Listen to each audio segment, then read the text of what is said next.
In June of 2022, a tractor trailer was abandoned at this very site. Inside the container were 53 human beings, immigrants from Guatemala, Honduras, and Mexico. Desperate for an opportunity, they took a gamble. Traveling hundreds of miles from their homes, they came in search of the fabled American dream. Instead, what they found was an excruciating death as temperatures in the trailer rose to over 130 degrees. 2 men were convicted for the charges of conspiracy, trafficking, and causing death. But I tell you this, they are not the only guilty parties. The people who really set this trap got away with their crimes. They get away with more every day. It has always been this way. On the 3rd of May in 1886 in Chicago, at the behest of a local manufacturing firm, police fired into the ranks of striking workers. The next gathered workers, killing several more. 8 men, most German immigrants, were rounded up and falsely accused of setting off the bomb. Of them, 5 were executed by the state. The people who really set this trap got away with their crimes. And who are these wretches that continue to kill and maim our people? Who are the ones who destabilize economies? Who are the ones who use nations as puppets? The ones who draw borders where there is nothing but prairie? Who are the ones who start decade-long military occupations? Who are the ones who are trying to keep us poor and sick and uneducated?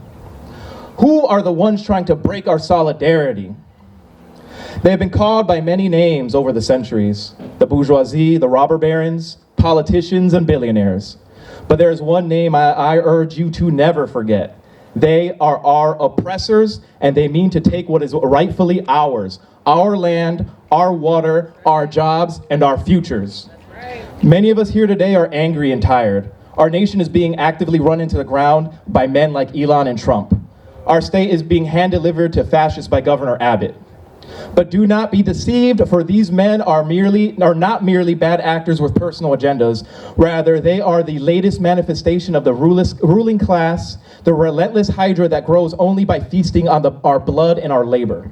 Right. My brothers, my sisters, my comrades who toil, who must work for a living, I implore you, remember, the fight does not start with Trump and Elon. The fight will not be done when they are defeated. None of these men were alive during the Haymarket affair. Joe Biden was president when the trailer was found here. The economic oligarchs, the mega corporations, the political parties, they will strike against us again.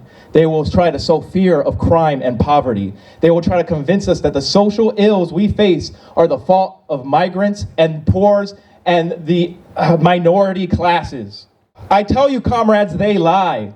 The men, women, and children who died on this spot, the union agitators who were executed under false pretense, they are our people. They are the workers of the fields, the machinists in the shops, the homemakers, the students, and yet the ruling class has the gall to tell us that they are the cause of our plight.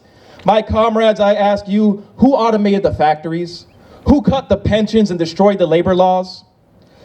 Who set up the sweatshops overseas? It was not the migrants. It was not the unhoused. It was not the transgender person who needed a restroom. It was not the teacher who dared speak the truth about slavery and colonization.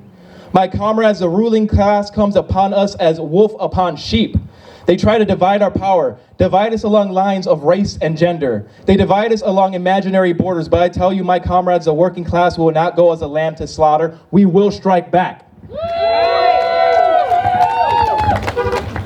Now is the time for us to organize, not as Democrat or Republican, for those are merely two heads of the same hydra.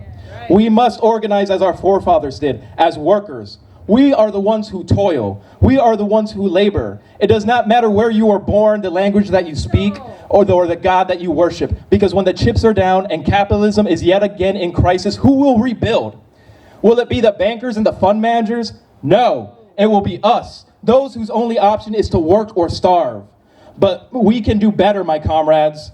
We must stand united. When they threaten our livelihoods, we must stand united. When they send bombs to Palestine, we must stand united. When they strip our social safety nets to keep us poor and sick, we must stand united. When they steal funds from our public schools and privatize higher education, we must stand united.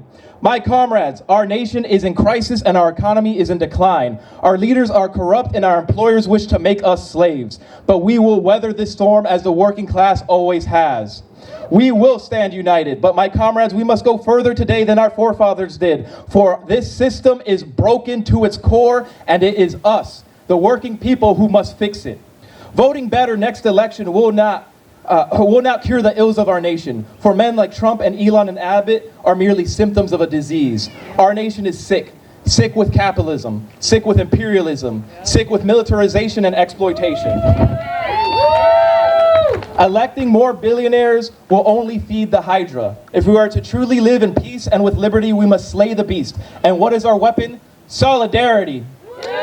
My comrades, we stand united today, and we will stand united tomorrow, and we will stand united next May Day. We will stand united as long as it takes for those who have poisoned our wells, patented our crops, stolen our land, automated our jobs, and killed our fathers and mothers to be held accountable for their crimes. We, the working class, will have justice and peace, either in solidarity or in death.